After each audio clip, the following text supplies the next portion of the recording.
Welcome back, Fantasy Fiction Fanatics. It's great to see you again, and I hope you're doing well.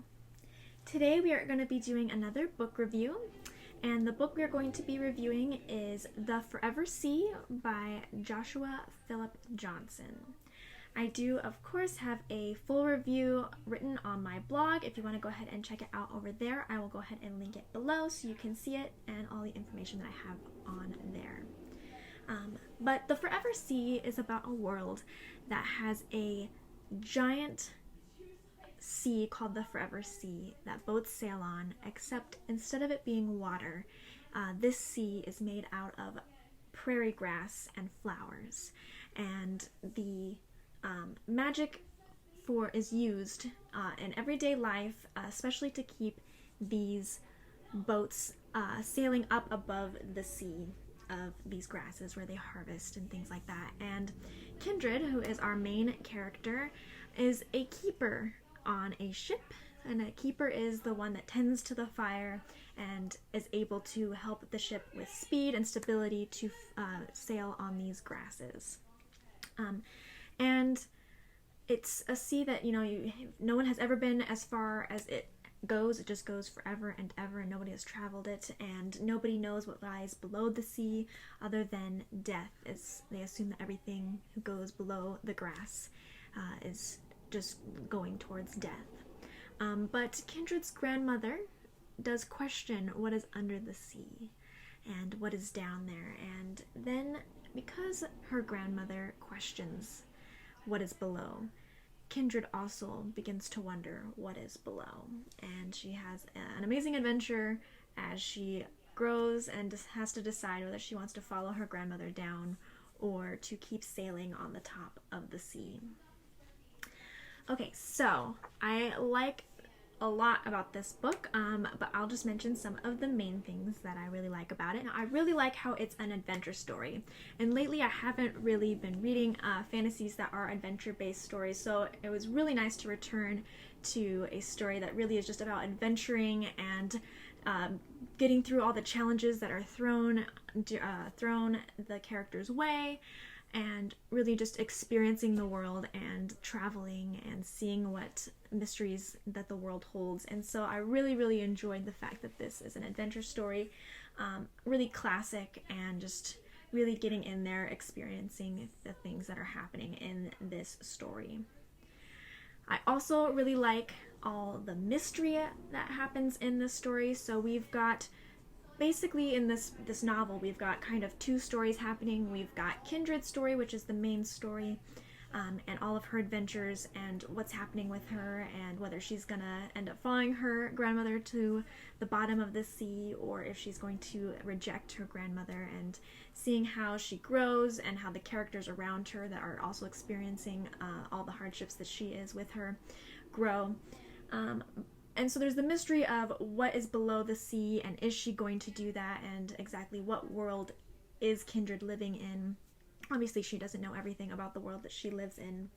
And then there's also the mystery of the fact that it is framed within this storyteller who is telling Kindred's story in a present day setting. So Kindred is technically the storyteller, saying that is part of the world's history is Kindred's story, and they are in the present and the storyteller is telling the story. So we get these breaks where we come back to the storyteller and come back to the people that are listening to his story and what is happening with them, and there is a lot of mystery happening with the storyteller's people that we get these little breaks in between.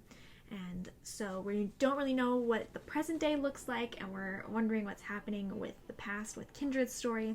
So we got lots of different mystery going on, lots of different exciting things for questioning, and that we're wanting to know more answers and wanting to explore more. So it's really, really great mystery-wise as well, and keeping the reader engaged and wanting to know what's going to happen next. The next thing that I really loved is the fantasy elements. The fantasy elements are so amazing in this book. It's so, the elements are just so integrated with the culture, with the world, with how everything works and how people live their everyday lives. There's magic for, like, Kindred, who's keeping the ship afloat, and that's just a natural thing that people can do. We've got magic that can use to be called birds out from the forever sea and to be able to communicate with them. And we've got people who work magical fires that are used for defense or for, attacking. And it's all just really organically placed in this world as just such a seamless way of this world and how it works. And I really think that it is truly amazing to see. And it's so integrated that you almost forget that it is something fantastical, that it is something that can't happen in this world, because it just seems so natural and so a part of this world that you don't even realize exactly how much of it is magic until you think about it and you're like, oh man, like that's so cool that it's just such a part of this world and how it functions. And last but not least, I love all the variety of characters. We've got lots of different types of people. We've got, good guys, we've got bad guys, we've got people in between, we've got tons of different characters that are on Kindred's ship and who she has relationships with. And it's super, super cool to see each of these characters, and, obviously they grow with Kindred and she realizes things that she didn't know about them as she goes through this journey with them. And so all of them bring something important to the story. Even the storyteller who is telling this story, we see bits of his personality when we break to come back to wherever the storyteller is. So there's a lot of people to be interested in, a lot of personalities to connect with, and a lot of things to see how they connect to the story and what's going on with it. So I truly love all the characters, think that they all are amazingly done.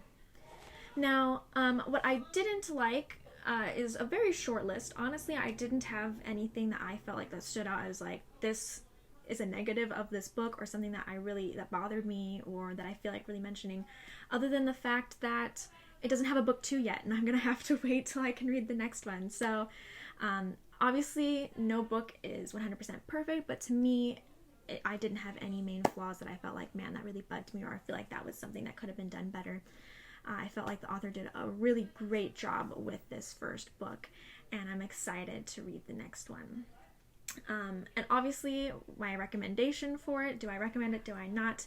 Yes, I highly recommend it. I just screamed through this book. I highly, highly, highly recommend it because I really, truly enjoyed it. I loved every single second of it. I was captured from the first set of pages, and I was held captive until the last set of pages. I really didn't want to do anything else other than read this book until I was done. So definitely feel like you should give it a try. I think that it has a lot to give to a lot of different readers. There's a whole bunch of different variety in this one book that could appeal to a whole bunch of people. So I hope that you'll go ahead and give this one a try. I think that this would be a book that you would really enjoy, and one that you would want to then continue forward with a book 2 afterward.